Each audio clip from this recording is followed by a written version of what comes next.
Why you should visit Tibet. I've been to over 40 countries and seen many wonderful things, but when I got the opportunity to visit Tibet, or Xizang in Chinese, I was excited. Why?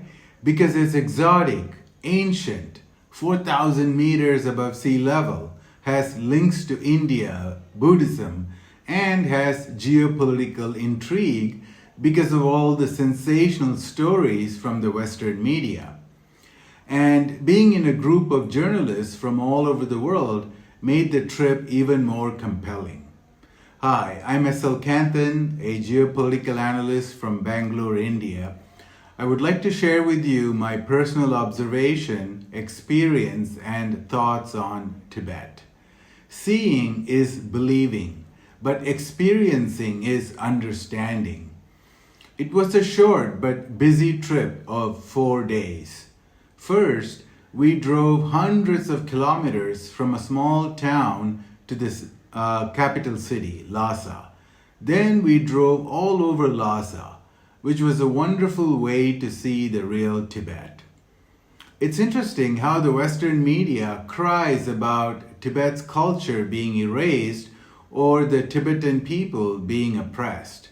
However, the reality on the ground tells the opposite story. Life is good in Tibet. For starters, you see the Tibetan language everywhere, from the airport to hotels and streets to shops. The Tibetan culture is also prominent, from the distinct architecture of buildings to the design of furniture and decorations inside the buildings. Tibet enjoys the best of both worlds. It's an autonomous region, but also gets a lot of help from Beijing for modernization as well as preservation of culture. From small towns to Lhasa, I felt very safe even walking around after midnight. Local people strolled with families in the evening, shopped at markets, and relaxed in charming parks and public squares. Restaurants were busy, and public transport, including buses and taxis, was clean and convenient. The people were friendly and welcoming. Locals knew I was a foreigner and would stare at me. I would then smile and wave, and then immediately they would wave back with a big smile. The hotels had fantastic service, and the staff went to great lengths to help us, even if some of the staff didn't speak English. I was able to get some statistics on the livelihood of local residents. For example, life expectancy in Tibet is now 72, which is greater than most countries of the global south. And last year, a staggering 64 million tourists visited Tibet. Tourism has become a major part of the economy and a significant source of jobs and income. What enables such tourism and prosperity is the massive investment by the Chinese government in airports, bullet trains, modern highways, impeccable city roads, comfortable hotels, nice restaurants, fast 5G network, beautiful parks, magnificent theaters, and preservation of historical sites. As for the infrastructure, the streets and sidewalks are super clean, absolutely no trash. And there's no traffic jam. People stick to the lanes, and there's hardly any honking. And parks are beautiful and filled with people and entertainment. The standard of living, although the GDP per capita is only $10,000, is very high. The natural environment in Tibet also contributes to the quality of life. Clear skies, fresh air, and stunning landscapes are part of everyday life. The reason may be this mind-blowing statistic. 99% of energy in Tibet comes from renewable sources, green energy like hydropower and solar. Finally, Tibetan food is delicious, and my favorite was yak cheese.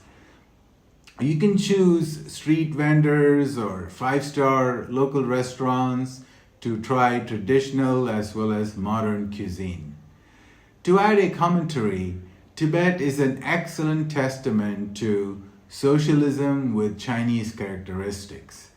While Western media worships neoliberalism and the invisible hand of free market, China demonstrates how a meritocratic and people-oriented government can dramatically improve the standard of living. The China model may be hard to replicate, but it's not hard to understand. It's about putting people first, 360-degree planning, meticulous execution, public-private partnership, constant progress, and making sure nobody is left behind.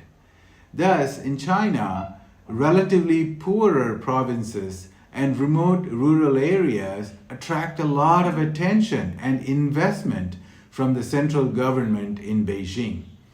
At the same time, local governments have remarkable leeway in tailoring unique solutions to their specific problems. Compare this to the Darwinian system in the US, where a shocking number of towns in Middle America are desolated and dying. When Western economists talk about standard of living, they forget to include intangible assets. For example, in Tibet, I didn't see any homeless people, drug addicts, graffiti, or trash on the streets. How can we account for beauty, convenience, and peace of mind in the stats about GDP or income? The West talks a lot about freedom and liberty, but one cannot enjoy freedom and liberty without prosperity and safety. To conclude, this was a fun and eye-opening trip. If you visit China, don't just stick to cosmopolitan destinations like Beijing, Shanghai, and Shenzhen. Add Tibet to your list, because here you don't just see memorable things, you truly understand how modern development, ancient culture, and beautiful traditions can coexist in harmony. Thank you.